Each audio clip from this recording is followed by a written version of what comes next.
The legionaries hear something they've never heard before. Not a war cry, not a horn, just a low mechanical click, and then the world in front of them disappears.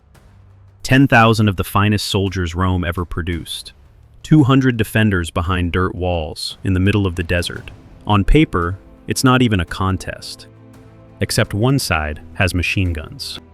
This is FOB Salerno, a forward operating base modeled on a real US outpost in Khost Province, Afghanistan, roughly 25 kilometers from the Pakistani border. Soldiers who served there nicknamed it Rocket City, and they weren't joking. For this scenario, strip it down to its essentials. 200 US soldiers, HESCO barriers, giant steel mesh boxes packed with dirt, stacked into walls that stop anything short of a cruise missile. 3 layers of concertina wire around the entire perimeter. Guard towers at every corner, each mounted with an M2 Browning 50 caliber machine gun, firing 550 rounds per minute, effective beyond 1,800 meters. M240 machine guns covering every approach. 60mm mortars for indirect fire. Armored Humvees as a mobile response element. Every soldier carries an M4 rifle with optics. Night vision, thermal scopes, ground sensors that detect footsteps at 100 meters. No air support, no drones, no artillery from another base.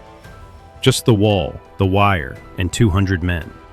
And coming toward them, 10,000 Roman legionaries from the height of the empire. 1st century AD, professional soldiers who had never lost a siege. Men who had taken fortified positions from Britain to Mesopotamia without breaking formation once. They have no idea what's waiting for them. So, can the greatest army of the ancient world breach a modern US military base? Hit subscribe, because you're going to want to see how this ends. Let's talk about what's actually standing on each side of this fight.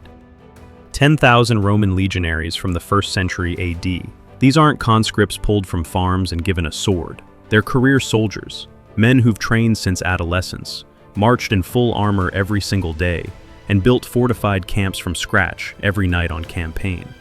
The Roman legion is the most sophisticated land force the ancient world ever produced, and they've never lost a siege.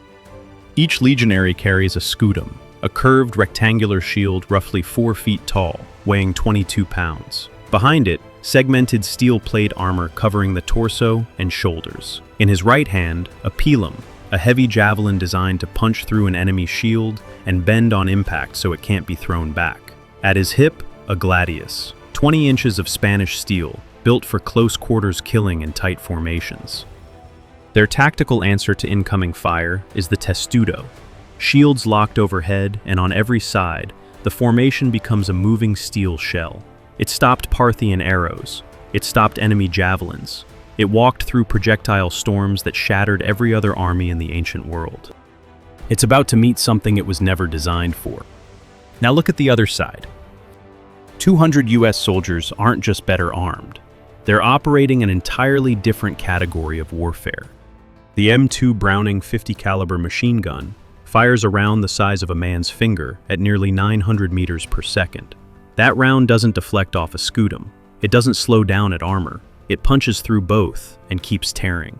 Effective range, 1,800 meters. The legionaries will be dying before they can see the men killing them. The M240 machine gun sweeps every approach at 750 rounds per minute. The 60mm mortar drops rounds at a steep angle into massed formations, each shell carrying a kill radius of roughly 15 meters. Against packed infantry with no overhead cover, it doesn't need to be precise, it just needs to land close. Thermal scopes detect body heat, not movement, heat. It doesn't matter if it's night. It doesn't matter if there's dust or smoke. Roman body heat glows on that screen from over 1,000 meters away. Ground sensors register footsteps at 100 meters. Trip flares ignite automatically. Floodlights turn night into noon across every approach corridor. Here's the asymmetry in 2 sentences. The Romans need to cross 800 meters of flat, open desert, breach 3 layers of razor wire, scale a dirt wall, and kill 200 men who can see them coming from the moment they leave camp. The defenders need to point and shoot. One M2 position generates more lethal output in 10 seconds than an entire Roman century can produce in a full volley. One mortar crew drops rounds into a formation that took Roman engineers an hour to organize. One soldier with thermal optics engages targets at 300 meters in complete darkness without breaking a sweat. The Legion has faced impossible odds before. At Cannae, they were outnumbered, encircled, and still fought until there was nothing left to fight with. Discipline and tactical genius carried them through situations that destroyed every other army in history. None of that matters at 900 meters per second. And that's exactly where the conflict starts. Dawn breaks over the desert. The air is still cold, that specific desert cold that vanishes the moment the sun clears the horizon.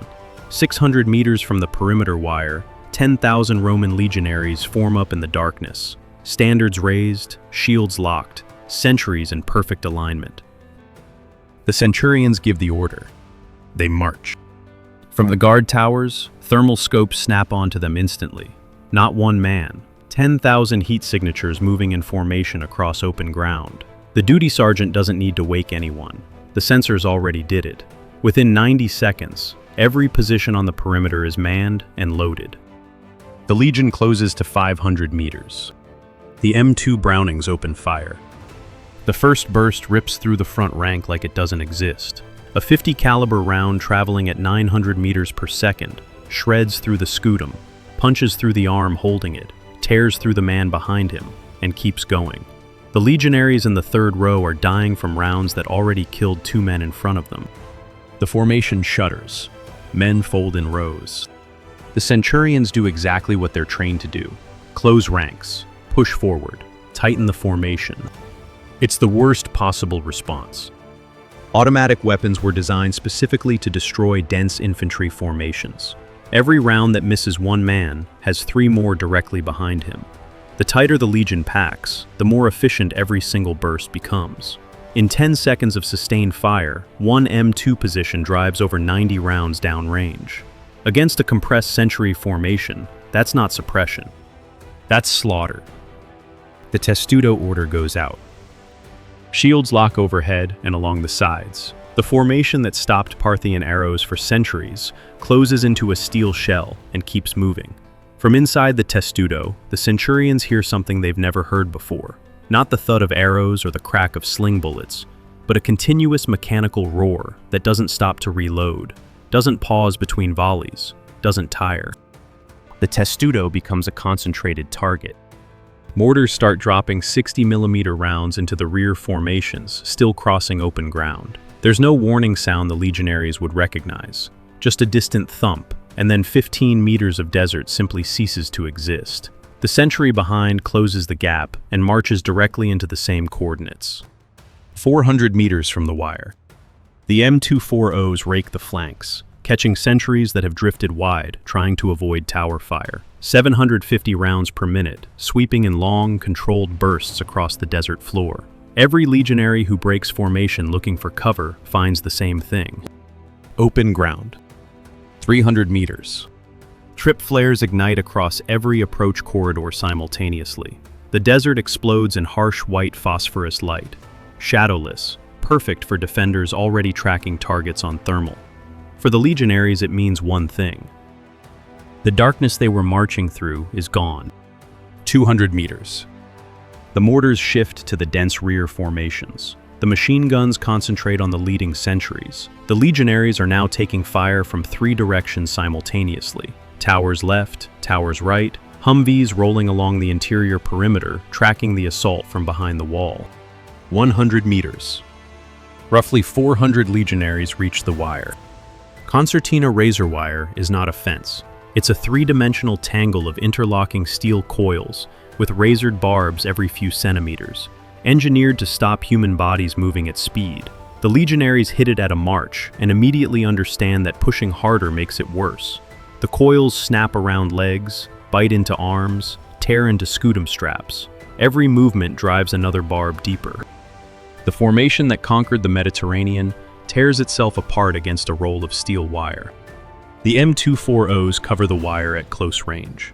A Humvee rolls to the eastern perimeter, where legionaries have piled against the coils 3 men deep. The mounted M2 opens fire at under 50 meters. Every burst drops 3 to 4 men per second.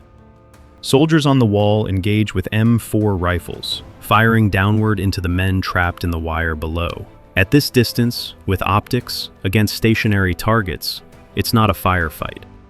It's clearance. One centurion forces through on pure momentum, driving forward through steel and blood using his scutum as a battering ram. He reaches the base of the Hesco wall. He drives his gladius into the steel mesh.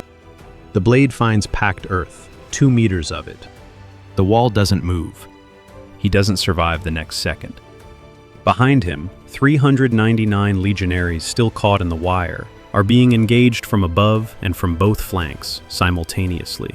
The sentries that never reach the wire are pinned across open ground by machine gun fire and mortar rounds walking through what's left of their formations.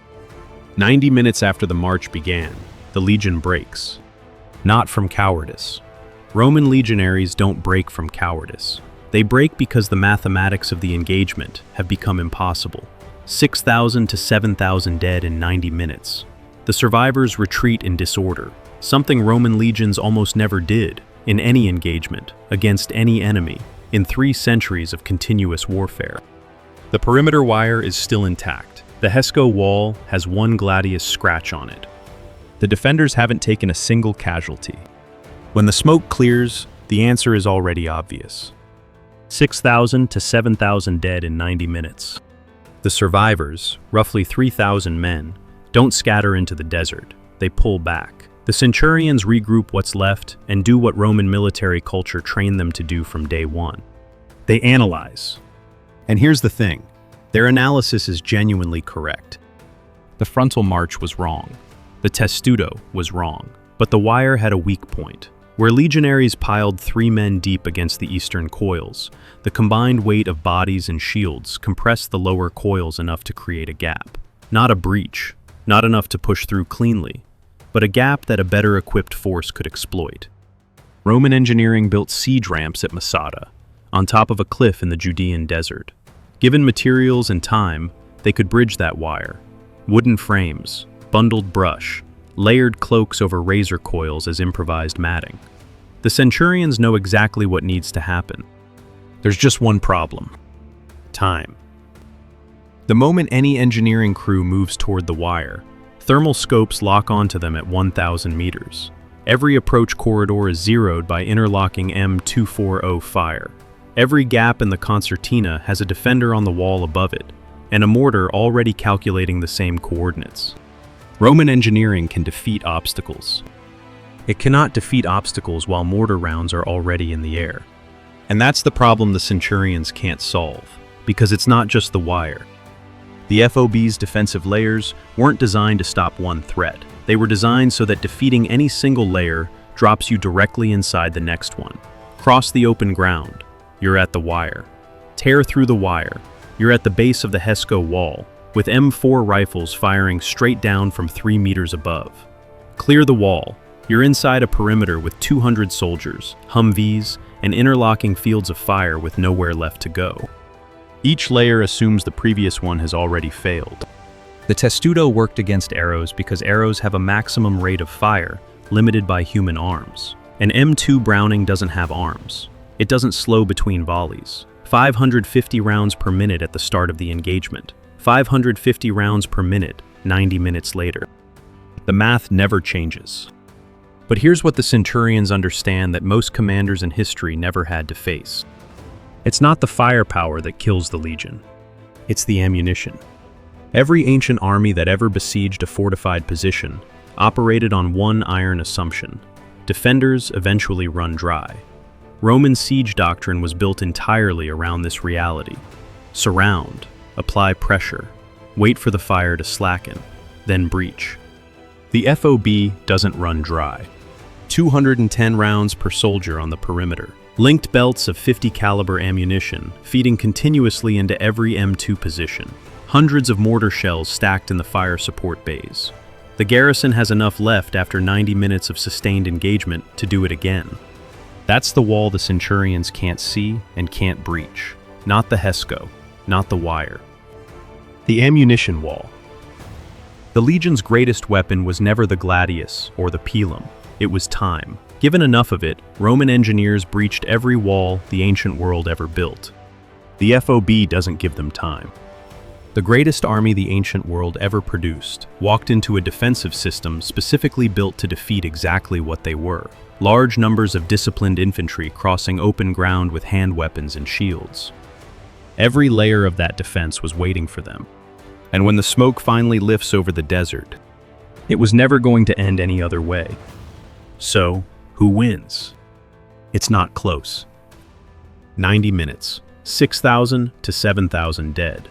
The finest infantry force the ancient world ever produced, destroyed before a single defender took a scratch. The perimeter wire is still intact.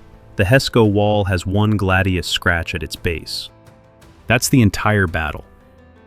Here's what makes this result worth sitting with. The Legion didn't lose because they panicked. They didn't lose because their commanders made poor decisions. The Centurions identified the weak point in the wire faster than most medieval armies would have. They adapted their spacing mid-assault. They found the gap in the eastern coils and pushed men through it. Every adaptation was tactically correct.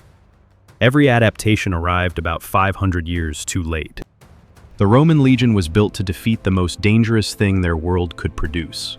Another army of men with hand weapons, bleeding from the same kind of wounds, running out of ammunition at the same rate. Remove those constraints and the entire system collapses at once. The Testudo was never designed to stop a 50 caliber round. The Gladius was never designed to breach packed earth. The Pilum was never designed to answer a mortar. And discipline, real discipline, the kind that keeps men marching forward after 6,000 of their brothers are already dead. That kind of discipline has no answer for thermal optics, finding you in complete darkness at 1,000 meters. What the Legion had, and what no modern training manual can replicate, was the ability to absorb catastrophic losses and keep moving forward anyway. 6,000 dead in 90 minutes, and the survivors still held formation on the retreat. That's not tactics. That's something the FOB never had to face, and never will. But here's the question that actually matters now. The Legion charged the walls head-on and lost everything. So what happens when the next army doesn't charge at all? What happens when 10,000 of the finest cavalry the medieval world ever produced simply surrounds the base, cuts every supply road, poisons every resupply convoy, and waits? No assault, no breach, just the desert, the heat, and time running out from the inside. That video is already on your screen. Thanks for watching.